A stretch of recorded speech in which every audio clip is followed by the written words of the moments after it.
Hello વિદ્યાર્થી મિત્રો, હવે આપણો જે નેક્સ્ટ ટોપિક છે એનો 10મા ધોરણની અંદર તમે ખૂબ સારી રીતે અભ્યાસ કરી ગયા છો. અરીસાનું સમીકરણ. હવે અરીસાનું સૂત્ર અને લેન્સના સમીકરણોનો તમે સારી રીતે અભ્યાસ કરી ચૂક્યા છો, પણ અહીંયા આપણે થોડીક અલગ રીતે આની સાબિતી જોવાની છે. તો આપણે NCERT નો ટોપિક નંબર 9.2.6 અરીસાનું સમીકરણ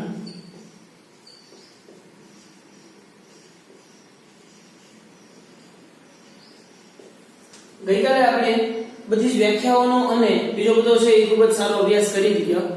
હવે એની ઉપરથી આપણે ઝડપથી એની વસ્તુઓ ઝડપથી રિવિઝન પણ કરી નાખીએ અને અરીસાના સૂત્રની અંદર એની બધી પદ્ધતિઓ છે આપણે એ જોઈ લઈએ.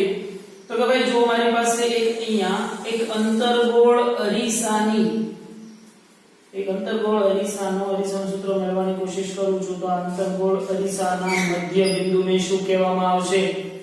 આ અંતર્ગોળ અરીસાના મધ્ય બિંદુને કહેવામાં આવશે ધ્રુવ P. હવે આ ધ્રુવ P માંથી પસાર થતી કાલ્પનિક રેખા, જેને આપણે શું કીધું હતું? મુખ્ય અક્ષ. હવે જે ગોળામાંથી આ અરીસો બનાવવામાં આવ્યો છે, ઈ ગોળાના કેન્દ્રને એનું વક્રતા કેન્દ્ર C નામ આપ્યું હતું આપણે. હવે અહીંયા ધ્યાન આપી દઈશું ઝડપથી કે માનો કે આ અક્ષ ઉપર કોઈ એક h હાઈટની એક અમુક ઊંચાઈ ધરાવતી એક વસ્તુ પડેલી છે. ઈ વસ્તુના બે પોઈન્ટ હું લઈ લઉં કે આ એનું સબ પોઈન્ટ ઓફ A પોઈન્ટ છે અને આ પોઈન્ટ છે એનો B પોઈન્ટ છે. એની ઊંચાઈનો એક સૌથી નીચેનો ભાગ છે ઈ પોઈન્ટ એને B નામ આપ્યું અને સૌથી ઊંચાઈ ઉપરનો ભાગ છે એને A નામ આપ્યું. હવે આમાંથી નીકળતા પ્રકાશના કિરણ, જો તમારા NCERT ની અંદર આમાં કુલ 4 કિરણો લીધેલા છે, જેના કારણે આકૃતિ છે એ તમને ખૂબ કન્ફ્યુઝન વાળી મળે, પણ એવું કરવાની પણ જરૂર ન પડે. 2 કિરણોથી પણ આરામથી સમજી શકાય. તો માનો કે આ એક A બિંદુમાંથી નીકળતું પ્રકાશનું કિરણ એક એને હું સમાંતર રીતે અરીસા ઉપર આપાત કરું છું. તો અહીંયા કોઈ અરીસાના કોઈ M બિંદુ ઉપર આપાત થાય છે હું માનું. તો આ મારું થશે આપાત કિરણ A બિંદુમાંથી નીકળેલું. હવે સ્વાભાવિક છે કે આપણને ખબર છે કે જ્યારે સમાંતર પ્રકાશના કિરણો અંતર્ગોળ અરીસામાં આપાત કરવામાં આવશે તો ઈ સમાંતર કિરણ છે ઈ આ મુખ્ય અક્ષના કયા બિંદુને છેદશે? જ્યારે સમાંતર કિરણ આપાત કરવામાં આવશે ત્યારે મુખ્ય અક્ષના F બિંદુને છેદશે. તો માનો કે અહીંથી આ પરાવર્તન પામી અને આ પ્રમાણે પરાવર્તન પામે છે. હવે એવી જ રીતે એ બિંદુમાંથી નીકળતું એક પ્રકાશનું કિરણ છે ઈ હું ધારું કે જે જાય છે ભાઈ ધ્રુવ P ઉપર. ધ્રુવ P માંથી પણ પરાવર્તન પામી અને ઈ પ્રકાશનું કિરણ છે ઈ પરાવર્તન પામી અને આગળ કઈ અહીંયા મળે છે. તો જે બિંદુએ આ બંને કિરણો એકબીજાને છેદે છે એ બિંદુએ શું રચાશે? મારા આ h ઊંચાઈની વસ્તુનું પ્રતિબિંબ. મારું પ્રતિબિંબ છે એ ક્યાંક અહીંયા રચાતું છે. તો આ બિંદુને છે મેં આને B નામ આપ્યું હતું, તો આને હું શું નામ આપી દઉં? B prime. આ બિંદુને મેં શું નામ આપ્યું હતું? A બિંદુ આપ્યું હતું, તો આ બિંદુનું નામ આપી દઈશ A પ્રાઇમ. હવે તમારે જે ત્રિકોણ ગણવાના છે એ ખૂબ ખાસ મહત્વના છે. તમે જુઓ તો તમારું ત્રિકોણ અથવા તો જો આ ક્યાંથી પસાર થયું છે? સમાંતર પ્રકાશનું કિરણ આ બિંદુને છેદે છે, તો ઓબ્વિયસલી આ બિંદુ કયું છે? F બિંદુ છે, મુખ્ય કેન્દ્ર F. તો હવે તમે ત્રિકોણ ધ્યાનમાં લ્યો તો કે ભાઈ હું લઉં છું અહીંયા ત્રિકોણ A પ્રાઇમ B પ્રાઇમ અને F. આ ત્રિકોણ A prime B prime F અને ત્રિકોણ FPM. ત્રિકોણ FPM બંને કેવા થશે? સમરૂપ ત્રિકોણ થશે. આકૃતિ પરથી તમને આરામથી ક્લિયર થાય કે આ બંને ત્રિકોણ A પ્રાઇમ B પ્રાઇમ અને F અને ત્રિકોણ FPM આ બંને ત્રિકોણ કેવા થશે? એકબીજાને સમરૂપ ત્રિકોણ થશે. તો સમરૂપ ત્રિકોણ થતા હોય તો તમને ખબર પડી જાય કે ભાઈ હું અહીં આવી રીતે લખી શકું A prime B prime upon શું થશે? આને સમરૂપ કયું થશે? MP થશે. તો એને સમરૂપ A prime B prime upon MP અથવા તો PM is equal two B prime F upon શું થશે fp upon fp. હવે આમાંથી દરેક વસ્તુની વેલ્યુ હું જાણતો નથી તો શું કરવું જોઈએ મારે આગળ આકૃતિ ઉપરથી આપણે જોઈ શકીએ છીએ કે ભાઈ mp એટલે કેટલી હાઈટ થઈ કહેવાય ab જેટલી હાઈટ થઈ કહેવાય તો હું આ સમીકરણને કંઈક આવી રીતે પણ લખી શકું ભાઈ કે a prime b prime upon ab is equal to b prime f upon fp. બરોબર છે. તો હવે એક કિરણને આપણે ખાસ ધ્યાનમાં લેવાનું છે કે જો ભાઈ જ્યારે પ્રકાશનું કિરણ અથવા તો એમ કહો કે a બિંદુ a થી એક કિરણ આપાત થાય છે e ધ્રુવના p બિંદુ ઉપર આપાત થાય છે તો અહીં આપાત કોણ આ θ1 થયો છે. તો એક આ ત્રિકોણ ધ્યાનમાં લઉં છો અથવા તો એક આ ખૂણો ધ્યાનમાં લઉં કે ખૂણો APB is equal to ખૂણો A prime P B prime થઈ શકે. કેમ કે આ બંને ખૂણા તો કેવા છે સરખા હશે. પરાવર્તનના નિયમ ઉપરથી આપણને ખબર છે કે પરાવર્તન માટે આપણે કીધું હતું આપાત કોણ અને પરાવર્તન કોણ હંમેશા કેવા મૂલ્યના હશે સમાન મૂલ્યના હશે. તો આપાત કોણ માટે આ એક θ અને પરાવર્તિત કોણ કિરણ માટે આ એક θ બંને θ કેવા છે સરખા હશે. તો હવે હું સરખાવું જોઈએ કે ભાઈ ખૂણો APB is equal to ખૂણો A prime P B prime ખૂણો A prime P B prime થશે. તો હવે આની ઉપરથી પણ આપણે એક્ઝેક્ટલી કહી શકીએ ભાઈ કે ભાઈ તો હું આવી રીતે લખી શકું કે AB અથવા તો કહી દઉં કે A prime AB upon A prime B prime is equal to B P થશે upon D prime P થશે. તો મને જે અહીંયા મળ્યું છે આ મળેલું છે એનું સમીકરણ નંબર 1 નામ આપી દઉં તો મારે જોતું છે A prime B prime upon AB જોતું છે. તો આ સમીકરણને ઉલટાવી શકું તો આ સમીકરણને ઉલટાવો એટલે કેવું બની જશે A prime B prime upon AB is equal to B prime P upon BP. હવે આને હું નામ આપી દઉં સમીકરણ નંબર 2. તો સમીકરણ નંબર 1 અને સમીકરણ 2 ને હું સરખાવી શકું. અહીંયાથી A prime B prime upon AB is equal to B prime F upon FP છે. અહીંયા A prime B prime upon AB is equal to B prime P upon BP છે. તો આ બંને સમીકરણને સરખાવું તો ભાઈ કે સમીકરણ 1 અને 2 ને સરખાવતા તો કઈક આવું મળશે ભાઈ સમીકરણ 1 અને 2 ને સરખાવતા B prime P upon BP is equal to B prime F upon FP. હવે આપણે આવી જઈએ આ બાજુ કે કોને કોને શું સંજ્ઞા આપી હતી આપણે ઝડપથી જોઈ લઈએ. તો કે ભાઈ આ F થી P સુધીના અંતરને આપણે શું નામ આપ્યું હતું F થી P સુધીના અંતરને એની કેન્દ્ર લંબાઈ F કીધું હતું. હવે વસ્તુ મારી અહીંયા પડેલી છે તો વસ્તુથી ધ્રુવ P સુધીના અંતરને આપણે શું નામ આપ્યું હતું ભાઈ વસ્તુથી ધ્રુવ P સુધીના અંતરને એનું વસ્તુ અંતર U કીધું હતું. એવી જ રીતે પ્રતિબિંબ મારું અહીંયા રચાય છે તો પ્રતિબિંબથી ધ્રુવ P સુધીના અંતરને શું કહેવાય છે એનું પ્રતિબિંબ અંતર V કહેવાય છે ભાઈ. પણ આપણને ખબર છે કે આ બધા અંતર કઈ બાજુ છે આ બાજુ છે એટલે બધા અંતર કેવા થશે નેગેટિવ થશે. તો આનો મતલબ એમ થશે કે FP is equal to minus F લખી શકાશે. સેમ એવી જ રીતે B prime P is equal to લખી શકાશે B prime P is equal to minus V લખી શકાશે. એવી જ રીતે BP વર્સિસ શું લખી શકાશે is equal to લખી શકાશે minus U. તો હવે આપણી પાસે આવી ગઈ વસ્તુ જો B prime P is equal to અહીંયા લખીએ કે minus V upon PP એટલે minus U is equal to B prime F. હવે B prime F આપણી પાસે નથી આ આટલું અંતર છે એ શું છે એ ખબર નથી પણ તમે જોઈ શકો ભાઈ કે B prime P minus FP કરું તો મને આ અંતર મળી જાય ખરું. ફરીથી B prime P minus FP કરું તો મને આ ડિસ્ટન્સ મળી જાય ખરું. તો હું લખું અહીંયા કે ભાઈ B prime P minus FP upon fp. હવે તો આ બધી સંજ્ઞાઓ આપણી પાસે છે જ તે, તો કે ભાઈ minus v by minus u is equal to v prime p એટલે શું થશે minus v minus fp is equal to minus f એટલે કેટલા થઈ જાય પ્લસ f એટલે જે છે plus f upon fp. fp is equal to શું છે માઈનસ f. હવે આમાંથી માઈનસ માઈનસ કોમન લઈને માઈનસ માઈનસ ઉડાડવા હોય તો v by u is equal to શું થઈ જશે v minus f upon f. તો આના સમીકરણને હું આ રીતે પણ લખી શકું v upon f minus 1 minus 1 ને આ બાજુ લઈ આવું તો એ શું થઈ જશે પ્લસ 1.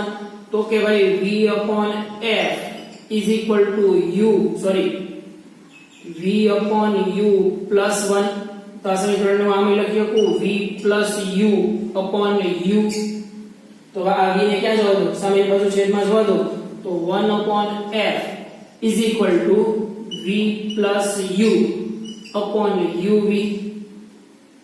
તો આપણને ખબર પડે કે v plus u upon u into v એટલે આપણે આ સમીકરણને આ રીતે લખીએ કે ભાઈ 1 upon f is equal to 1 upon v plus 1 upon u જે આપણા અરીસાનું સમીકરણ થશે. તો એ સમીકરણ આપણે ઓલરેડી 10મા ધોરણની અંદર પણ આપણે અભ્યાસ કરી ચૂક્યા છીએ, પણ સામે એની થોડીક તારવણી આપણે અલગ રીતે કરી છે અને નોટ ડાઉન કરી લેવું. અરીસાનું સમીકરણ તારવી ગયા બાદ એમાં જ આગળ છે ઈ લેટરલ મોટવણી અથવા તો લેટરલ મેગ્નિફિકેશન અથવા તો રેખીય મોટવણી. હવે સૌથી પહેલા આપણને એટલી વસ્તુ ખબર હોવી જોઈએ કે મોટવણી મતલબ શું.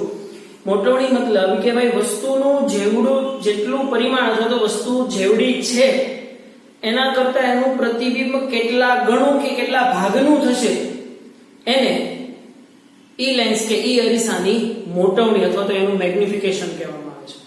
હવે મોટવણી માટે બહુ એક સિમ્પલ વસ્તુ છે કે ભાઈ મોટવણીની વ્યાખ્યા અનુસાર મોટવણી કહેવાય કોને કે ભાઈ મોટવણી ઇઝ ઇક્વલ ટુ પ્રતિબિંબ ઊંચાઈ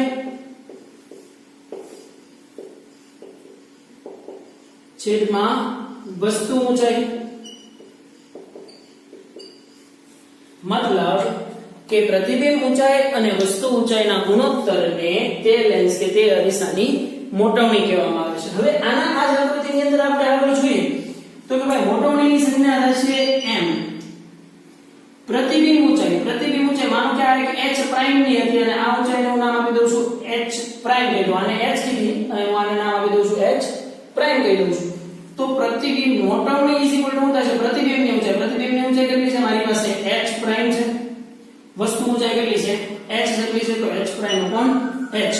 પણ આને જો સંજ્ઞા પદ્ધતિ અનુસાર આપણે જોવા જઈએ તો આપણને ખબર પડે કે આ h છે એ કેવી થશે પોઝિટિવ થશે, જ્યારે આ h પ્રાઇમ છે એ કેવી થશે નેગેટિવ થશે. એટલે મારી મોટવણી m is equal to minus h prime upon h થશે.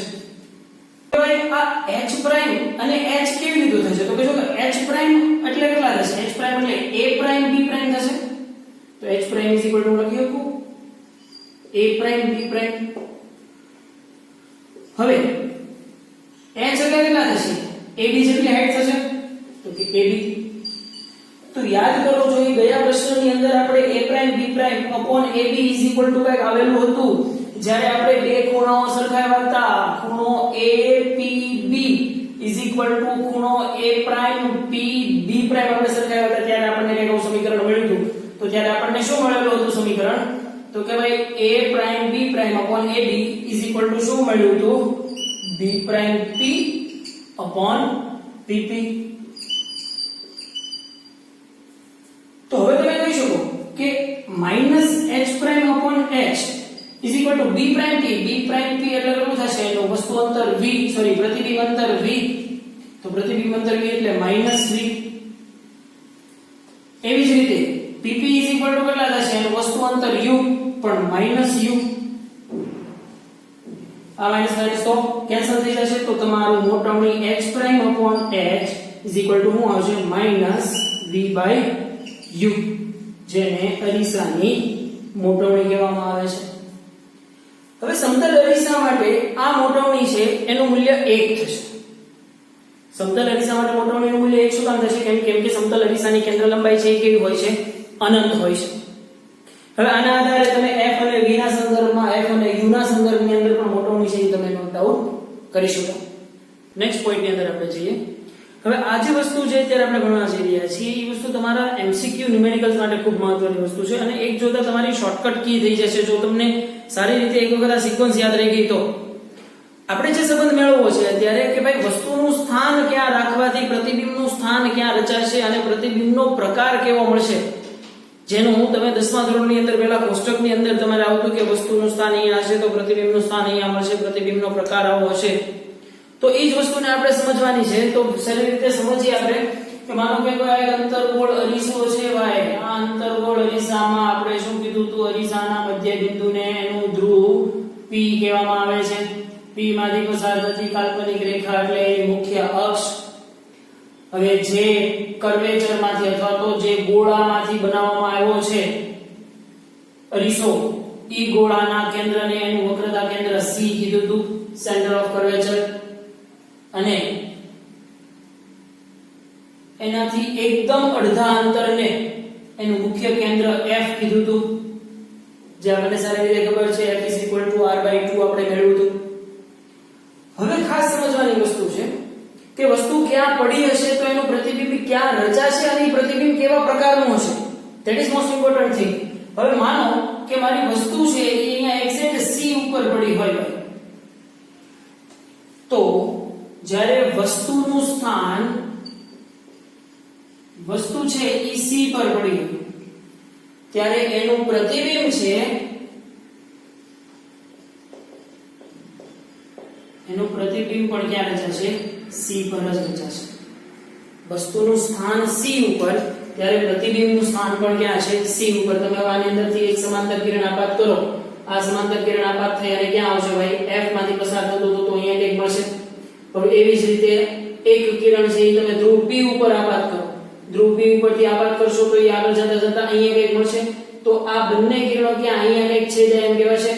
તો સ્વાભાવિક છે કે ઈ વસ્તુનું પ્રતિબિંબ ક્યાં રચાણું કહેવાશે? C ઉપર રચાણું કહેવાશે. મતલબ કે જ્યારે વસ્તુ C ઉપર હશે ત્યારે વસ્તુનું પ્રતિબિંબ છે એ પણ ક્યાં રચાશે? C ઉપર જ રચાશે. અને પ્રતિબિંબનો પ્રકાર કેવો હશે ભાઈ? કે પ્રતિબિંબ છે પહેલા તો એની સાઈઝ કેવી હશે? તો સાઈઝ છે એ વસ્તુ જેવડી જ હશે. મતલબ કે આની મોટવણી કેટલી હશે? 1 હશે. મોટવણી 1 હોય તો જ વસ્તુનું સ્થાન, વસ્તુનું જે પરિમાણ છે એ પ્રતિબિંબના પરિમાણ બંને કેવા હોય? સરખા હોય. તો ભાઈ પ્રતિબિંબનો પ્રકાર કેવો હશે? તો કે ભાઈ વસ્તુ જેવડી, વાસ્તવિક અને ઉલટું પ્રતિબિંબ હશે. કેમ કે અરીસાની આગળ રચાય છે તે પ્રતિબિંબ હશે કેવા હશે? ઉલટા હશે. અરીસાની પાછળ રચાય તો જ પ્રતિબિંબ કેવો હશે? ચત્તુ પ્રતિબિંબ હશે. હવે એનાથી આગળ જાઓ નંબર 2 ઉપર. તો કે હવે હું વસ્તુને મૂકું છું ભાઈ, હવે દોરીએ તે આપણે ઝડપથી કે ભાઈ હવે હું વસ્તુને મૂકું છું. આ છે મારું ધ્રુવ B, આ છે F, આ છે બિંદુ C. હવે વસ્તુને હું લઈ જાઉં છું C થી દૂર, મતલબ C થી દૂર અહીંયા કઈ લઈ જાઉં છું તો મતલબ વસ્તુનું સ્થાન ક્યાં થયું? વસ્તુ ક્યાં થઈ? C થી દૂર. તો જે તમારું પ્રતિબિંબ છે એ ક્યાં રચાશે? તો કે ભાઈ ત્યારે પ્રતિબિંબ છે એ C અને F ની વચ્ચે રચાશે. કેમ? સમજો. વસ્તુનું સ્થાન છે પહેલા C ઉપર પડ્યું ત્યારે પ્રતિબિંબ C ઉપર જ પડ્યું. હવે જેમ તમે વસ્તુને C થી દૂર ખસેડતા જશો એમ જે આ નીચે રહેલું ઉલટું પ્રતિબિંબ છે એ જેમ તમે અંદર ખસતું જશે. તો અહીંયા તમે આને C થી દૂર ખસેડ્યું છે તો ઓબ્વિયસલી આ આમ દૂર ખસી એટલે કોની વચ્ચે આવશે? C અને F ની વચ્ચે. અધરવાઇઝ તમે કિરણ વાઇઝ તમે ડ્રો કરી શકો કે અહીંયાથી એક કિરણ સમાંતર કિરણ તમે આવી રીતે આપાત કરો તો એ F માંથી પસાર થઈ અને આવી રીતે આવશે. એક કિરણ છે આવી રીતે તમે ધ્રુવ ઉપર આપાત કરો અને આગળ જતા અહીંયા કંઈક મળશે. તો જો આ બિંદુ પાસે એ બંને કિરણો એકબીજાને છેદે છે મતલબ અહીંયા આ પ્રતિબિંબ રચાશે. તો અહીંયા પ્રતિબિંબ રચાણું મતલબ પ્રતિબિંબનું સ્થાન કયું થયું? C અને F ની વચ્ચે. તો મારું પ્રતિબિંબ છે ફાઇનલી એ ક્યાં રચાતું છે? C અને F ની વચ્ચે. પણ આમાં હવે પ્રતિબિંબના પ્રકારની ચર્ચા કરીએ તો કે ભાઈ પ્રતિબિંબનો પ્રકાર કેવો થશે? સૌથી પહેલા તો વસ્તુનું પ્રતિબિંબ છે એ વસ્તુ કરતા નાનું રચાશે. કેમ નાનું રચાશે?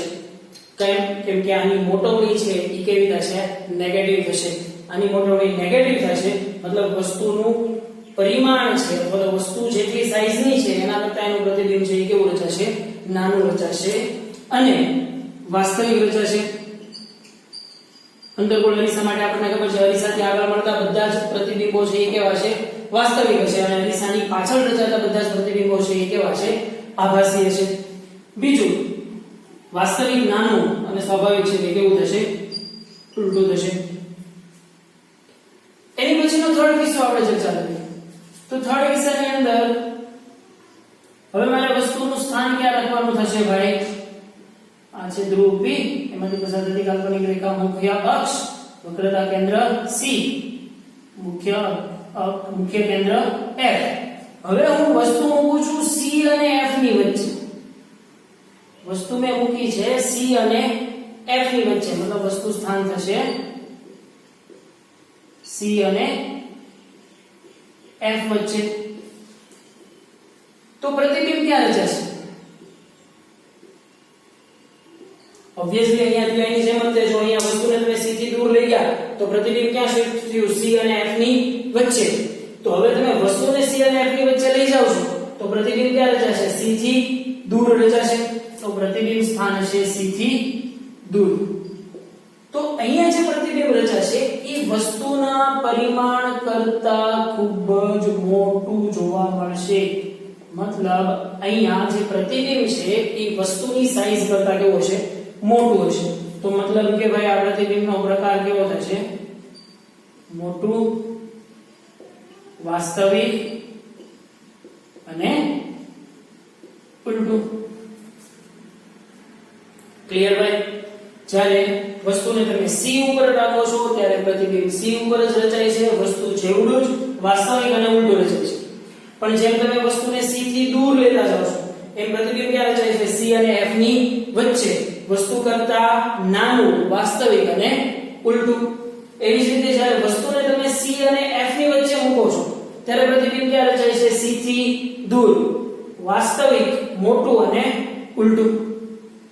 હવે એની પછીના ચોથા કિસ્સાની વાત કરીએ કે જો ભાઈ હું વસ્તુને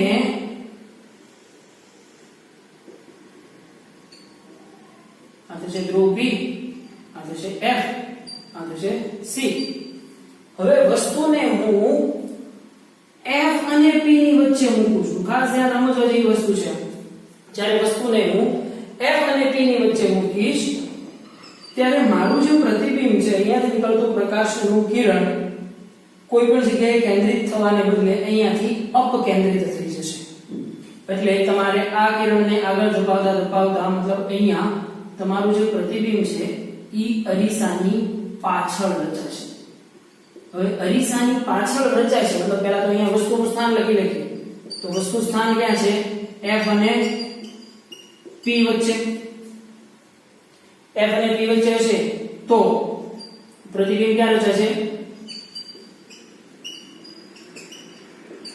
અરીસાની પાછળ. તો પ્રતિબિંબનો પ્રકાર કેવો થશે? યસ, આપણે પ્રતિબિંબના પ્રકારની અંદર ચર્ચા કરી કે જેમ અરીસાની પાછળ જો કોઈ પ્રતિબિંબ રચાશે તો પહેલા તો એ કેવું પ્રતિબિંબ હશે? આભાસી પ્રતિબિંબ હશે, મોટું હશે અને આભાસી હશે, મોટું હશે અને ચત્તું હશે. આની પહેલા જ આપણે ચર્ચા કરી ગયા કે વાસ્તવિક પ્રતિબિંબ અને આભાસી પ્રતિબિંબ બે વચ્ચેના ડિફરન્સ આપણે ક્લિયર કરી ગયા કે વાસ્તવિક પ્રતિબિંબો છે એ પડદા ઉપર ઝીલી શકાય છે પણ આભાસી પ્રતિબિંબો છે એ પડદા ઉપર ઝીલી શકાતા નથી. અને વાસ્તવિક પ્રતિબિંબો હંમેશા કેવા હશે? ઉલટા હશે. જ્યારે આભાસી પ્રતિબિંબો છે હંમેશા કેવા હશે? મોટા અને ચત્તા હશે. તો ઝડપથી આપણે આની આ વસ્તુને રિવાઇન્ડ કરી નાખીએ કે ભાઈ વસ્તુના સ્થાન ના આધારે પ્રતિબિંબનું સ્થાન ક્યાં રચાશે અને પ્રતિબિંબ કેવા પ્રકારનું હશે એની ચર્ચાઓ ઝડપથી કરી લઈએ. કે જ્યારે વસ્તુ ભાઈ મારી C ઉપર પડી હશે ત્યારે પ્રતિબિંબ પણ ક્યાં રચાશે? C ઉપર જ રચાશે. ઈ પ્રતિબિંબ કેવું હશે? તો કે ભાઈ વસ્તુ જેવડી હશે એવડું જ હશે, વાસ્તવિક હશે અને ઉલટું હશે. વાસ્તવિક આભાસીની અંદર કોઈ કન્ફ્યુઝન કરવાની જરૂર નથી. અરીસાની આગળ રચાતા બધા જ પ્રતિબિંબો કેવા છે? વાસ્તવિક પ્રતિબિંબો છે. અને અરીસાની પાછળ રચાતા દરેક પ્રતિબિંબો છે એ કેવા છે? આભાસી પ્રતિબિંબો છે. તો ભાઈ સી ઉપર મૂક્યું ત્યારે પ્રતિબિંબ સી ઉપર જ મળ્યું. વસ્તુ જેવડું વાસ્તવિક અને ઉલટું. એવી જ રીતે જ્યારે વસ્તુને મેં સી થી થોડું દૂર ખસેડ્યું તો પ્રતિબિંબ ક્યાં ખસશે? એનાથી ઉલટી સાઈડમાં છે એટલે ઓબ્વિયસલી આને તમે આ તરફ ખસેડો છો તો આ છે ક્યાં? આ તરફ ખસશે. તો સ્વાભાવિક છે આને પ્રેક્ટિકલી જોવું પડે. આપણે પ્રેક્ટિકલી જ્યારે લોકડાઉન ને બધું ખુલે ત્યારે લેબની અંદર ખૂબ જ સારી રીતે પ્રેક્ટિકલી આનો અભ્યાસ કરવાનો છે. એ વસ્તુ પ્રૂફ કરવાના છે આપણે કે સી થી દૂર લઈ જાવ તો પ્રતિબિંબ કેમ સી અને એફ ની વચ્ચે શિફ્ટ થાય છે. એનો પ્રેક્ટિકલી અભ્યાસ આપણે કરવાના છે. તો કે ભાઈ વસ્તુને મેં સી થી દૂર લઈ ગયો ત્યારે પ્રતિબિંબ ક્યાં શિફ્ટ થયું? સી અને એફ ની વચ્ચે. પણ અહીંયા વસ્તુ જેવડું જ હતું તો સ્વાભાવિક છે કે આગળ જતા એ વસ્તુ કરતા કેવું થશે? નાનું થશે. તો સી થી દૂર પ્રતિબિંબ ક્યાં રચાશે? સી અને એફ ની વચ્ચે. પ્રકાર કેવો હશે? વસ્તુ કરતા નાનું, વાસ્તવિક અને ઉલટું. એની પછી કે જ્યારે વસ્તુને હું સી અને એફ ની વચ્ચે રાખું છું, જ્યારે વસ્તુ સી અને એફ ની વચ્ચે રાખી ત્યારે પ્રતિબિંબ ક્યાં રચાણું? સી થી દૂર. સ્વાભાવિક છે કે તમે હવે સી થી વસ્તુને આમ ખસેડો છો તો પ્રતિબિંબ અહીંયા હતું એ ક્યાં ખસશે? આ તરફ ખસશે. તો વસ્તુને સી અને એફ ની વચ્ચે ત્યારે પ્રતિબિંબ સી થી દૂર. અને પ્રકાર કેવો થશે? વસ્તુ કરતા મોટું, વાસ્તવિક અને ઉલટું. એવી જ રીતે વસ્તુને જ્યારે હું એફ અને પી, હવે એમાં પણ એક કિસ્સો આપણે ઝડપથી લઈ લઈએ કે જ્યારે આપણે સમાંતર કિરણો બધા આપાત કરીએ છીએ ને ભાઈ, તો ત્યારે બધા જ કિરણો ક્યાં કેન્દ્રિત થાય છે? એફ ઉપર કેન્દ્રિત થાય છે.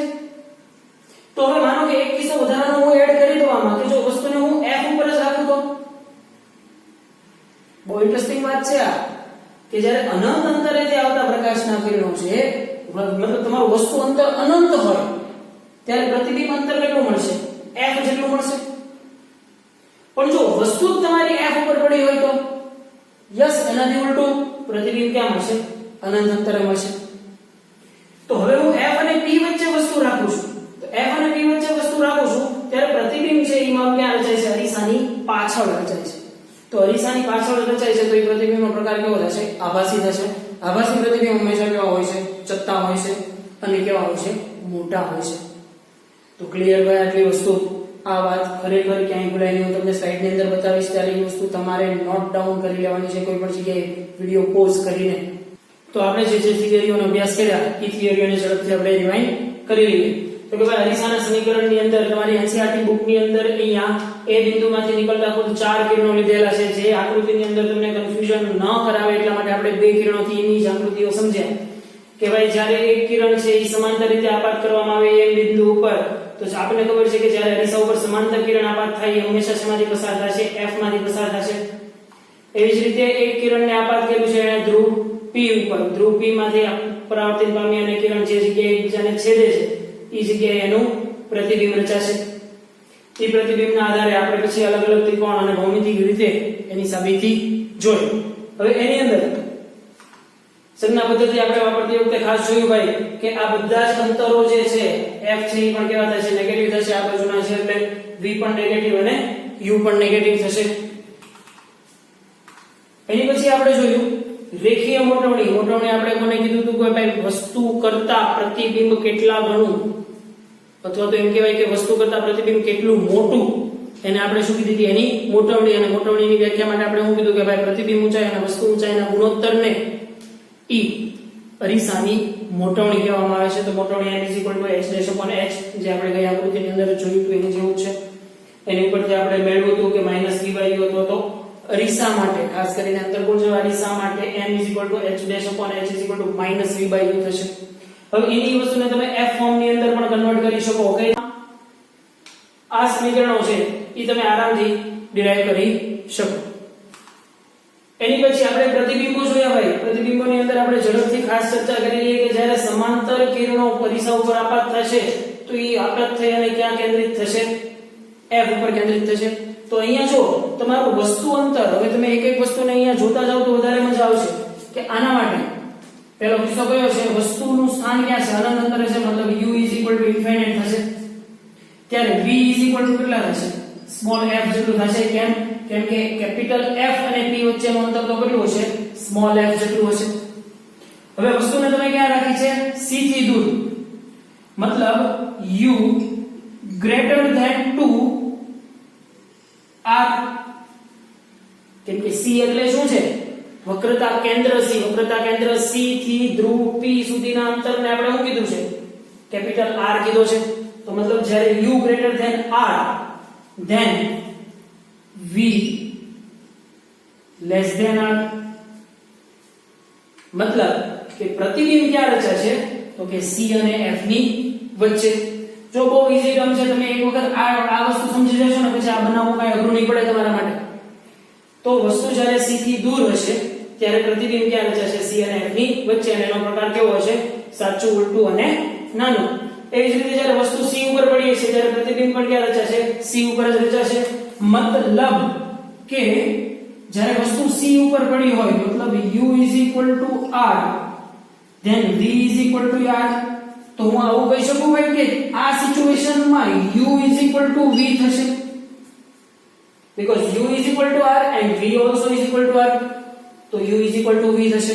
પણ કઈ સિચ્યુએશનમાં જ્યારે વસ્તુ ક્યાં પડી હોય તમારી c ઉપર પડી હોય ત્યારે, તો વસ્તુનું સ્થાન c ઉપર, ત્યારે પ્રતિબિંબનું સ્થાન પણ c ઉપર જ, અને વસ્તુનો પ્રકાર અથવા તો પ્રતિબિંબનો પ્રકાર કેવો થશે સાચું, ઉલટું અને વસ્તુ છેવડું. વસ્તુને હું c અને f ની વચ્ચે મૂકું છું, મતલબ u મારી વસ્તુ છે ક્યાં પડેલી છે c અને f ની વચ્ચે, મતલબ u લેસ ધેન 2r, ત્યારે પ્રતિબિંબ ક્યાં રચાય છે v ગ્રેટર ધેન 2r રચાય છે. મતલબ પ્રતિબિંબ ક્યાં રચાય છે c થી દૂર રચાય છે. તો સ્વાભાવિક છે કે u લેસ ધેન 2r ત્યારે v ગ્રેટર ધેન 2r થશે. પછી વસ્તુ જ્યારે f ઉપર પડી હોય, વસ્તુ જ્યારે f ઉપર પડી હોય ત્યારે પ્રતિબિંબ ક્યાં રચાશે અનંત અંતરે. મતલબ કે આ કિસ્સામાં ખાસ ધ્યાન રાખજો કે જ્યારે વસ્તુનું અંતર u f, then પ્રતિબિંબ અંતર v infinite થશે. અને પહેલાના કિસ્સામાં આપણે જોયું કે જ્યારે અનંત અંતરેથી આવતા કિરણો છે એ ક્યાં કેન્દ્રિત થાય છે f ઉપર. તો હવે જ્યારે વસ્તુ જ મારી f ઉપર પડી હોય ત્યારે પ્રતિબિંબ ક્યાં રચાશે અનંત અંતરે, એનાથી એકદમ ઉલટું. અને હવે જ્યારે વસ્તુ છે એ f અને p ની વચ્ચે પડેલી હોય ત્યારે પ્રતિબિંબ છે એ મારું ક્યાં રચાશે અરીસાની પાછળ, આભાસી, ચત્તું અને મોઢું. ક્લિયર ભાઈ? આ વસ્તુ ખાસ તમે નોટ કરી લેશો.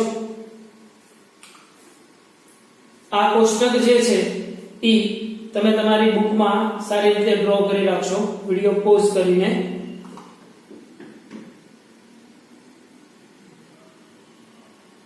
એનાથી આગળ જોઈએ તો કે ભાઈ લેવલ 1 ટેક્સ્ટ ન્યુમેરિકલ છે એ આપણે જોવાનો છે.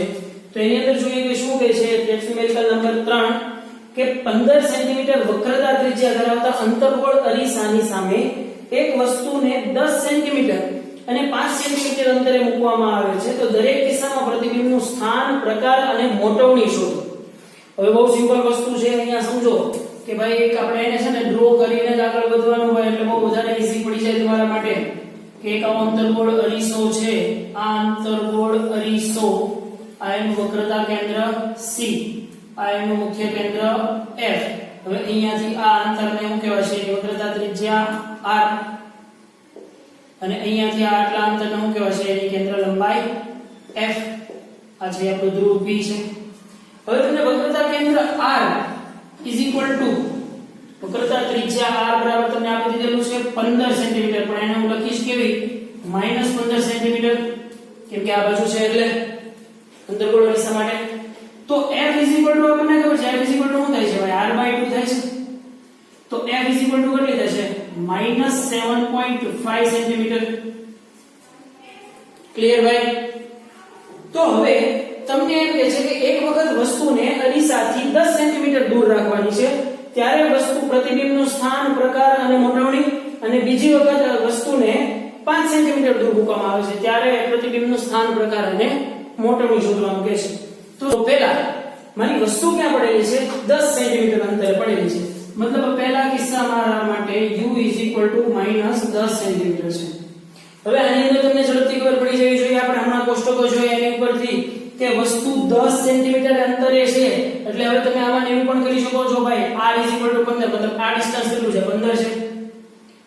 f કેટલી છે 7.5 આ 7.5 છે વસ્તુ કેટલી છે 10 સેન્ટીમીટર મતલબ વસ્તુ ક્યાં પડેલી છે c અને f ની વચ્ચે તો c અને f ની વચ્ચે પડેલી છે મતલબ તમારું પ્રતિબિંબ છે એ ક્યાં રચાશે c થી દૂર તો પ્રતિબિંબ તમારું c થી દૂર રચાશે ધેટ મીન્સ તમને એટલો તો અંદાજ હવે આવી જાય ભાઈ કે તમારું v છે એ એટલીસ્ટ 15 કરતા મોટું આવશે કેટલું આવશે એ આપણે હમણાં કેલ્ક્યુલેટ કરીએ પણ જ્યારે અમુક ઓપ્શન MCQ ની અંદર એવા ઓપ્શન સ્ટુપિડ આપી દીધેલા હોય અને ડાયરેક્ટ અંદાજ લગાડવાનો થાય તો ઓટોમેટિક 2 થી 3 ઓપ્શનો 2 ઓપ્શનો આરામથી નીકળી જાય હવે 15 થી નીચેના ઓપ્શન હશે એને તમે આરામથી કેન્સલ આઉટ કરી નાખશો તો અરીસાનું સૂત્ર આપણી પાસે છે કે ભાઈ 1/f = 1/v + 1/u તો 1/v શું થશે 1/v = 1/f - 1/u થશે કે નહીં તો 1/f f કેટલી છે -7.5 -1/-10 તો તમારું v જે છે એ તમને કંઈક સમથિંગ -30 સેન્ટીમીટર મળશે મતલબ કે તમારું પ્રતિબિંબ છે એ આ બાજુથી 30 સેન્ટીમીટર દૂર અંતરે મળશે હવે તમને સારી રીતે ખબર પડી ગઈ કે જો મારે આના આ જ કિસ્સામાં પ્રતિબિંબનું સ્થાન કેવું હોય તો પ્રતિબિંબની ચર્ચા કરી લઈએ ઝડપથી તો કે પ્રતિબિંબનું સ્થાન કેવું હોય તો ક્યાં મળશે પ્રતિબિંબનું સ્થાન c થી દૂર પ્રકાર કેવો મળશે c થી દૂર વાળી વસ્તુ માટે c થી દૂર મતલબ વસ્તુ કરતા મોટું વાસ્તવિક અને ઉલટું બીજું તમને એમની મોટવણી પણ શોધવાની કહે છે તો આ ઈઝી છે ભાઈ મોટવણી m = તો શું થાય છે -v/u થાય છે તો મોટવણી v = -v/u v કેટલા છે -30 છે અપોન u કેટલા છે -10 છે તો m = થશે તમારી -3 મતલબ વસ્તુ કરતા લગભગ બરાબર 3 ગણું પ્રતિબિંબ છે એ મોટું રચાશે ક્લિયર ભાઈ એની પછી અંદર વસ્તુ ક્યાં મૂકવાની છે 5 સેન્ટીમીટર અંદર મતલબ u = -5 સેન્ટીમીટર તો હવે તમને ખબર પડે ભાઈ કે વસ્તુ ક્યાં પડી હશે અને વસ્તુનો પ્રકાર કેવો થઈ જશે બધું આરામથી ખબર પડી જાય જુઓ વસ્તુ પડેલી છે -5 સેન્ટીમીટર મતલબ ધ્રુવથી 5 સેન્ટીમીટર દૂર અંતર છે તો ધ્રુવથી f સુધીનું અંતર તો કેટલું છે 7.5 તો મતલબ તમને આના ખબર પડી ગઈ કે વસ્તુ ક્યાં પડેલી છે f અને p ની વચ્ચે તો વસ્તુ પડી છે માનો કે હવે f અને p ની વચ્ચે તો આપણને આરામથી ખબર પડી જાય કે વસ્તુ જ્યારે f અને p ની વચ્ચે પડેલી હોય ત્યારે પ્રતિબિંબ હંમેશા કેવું રચાશે આભાસી પ્રતિબિંબ ચત્તુ અને વસ્તુ કરતા મોટું પ્રતિબિંબ રચાશે તો આ જે ગણતરી કરી એની જેમ જ ગણતરીમાં તમે આગળ વધો તો 1/f = શું થશે 1/v + 1/u તો 1/v = થશે તમારે 1/f - 1/u તો તમારી પાસે બધી જ વસ્તુ છે -7.5 -1/-5 તો v બરાબર તમને મળી જશે અહીંયા કઈ હવે પ્રતિબિંબનો પ્રકાર પ્રતિબિંબ કેવું રચાશે સૌથી પહેલા તો એનું સ્થાન ક્યાં છે પ્રતિબિંબનું સ્થાન ક્યાં રચાશે યસ c અને f અને p ની વચ્ચે રહેલું છે તો પ્રતિબિંબ ક્યાં રચાશે અરીસાની પાછળ તો પ્રતિબિંબનું સ્થાન થશે અરીસાથી પાછળ અને કેવા પ્રકારનું હશે અરીસાની પાછળ રચાતું પ્રતિબિંબ હંમેશા કેવું હશે પ્રતિબિંબ કેવા હોય ભાઈ ચત્તા હોય હંમેશા અને વસ્તુ કરતા મોટા પ્રતિબિંબ હશે હવે આની ઉપરથી તમારે મોટવણી શોધવાની છે મોટવણી પણ તમે આરામથી મેળવી શકશો મોટવણી m = -v/u v પણ તમારી પાસે છે u પણ તમારી પાસે છે મળી જાય ભાઈ ક્લિયર આન્સર એકદમ આજે જે ચાલેલું છે એ ખાસ 2 થી 3 વખત રિવિઝન કરી જેથી કરીને આગળ આપણને દાખલા ગણવામાં વધારે ઈઝી પડે હજી આ તમને ડિસ્ટન્સ સમજવામાં તકલીફ પડતી હોય તો વિડિયો છે વારંવાર રિવાઇન્ડ કરીને જોઈ લેવો ભાઈ થેન્ક યુ સો મચ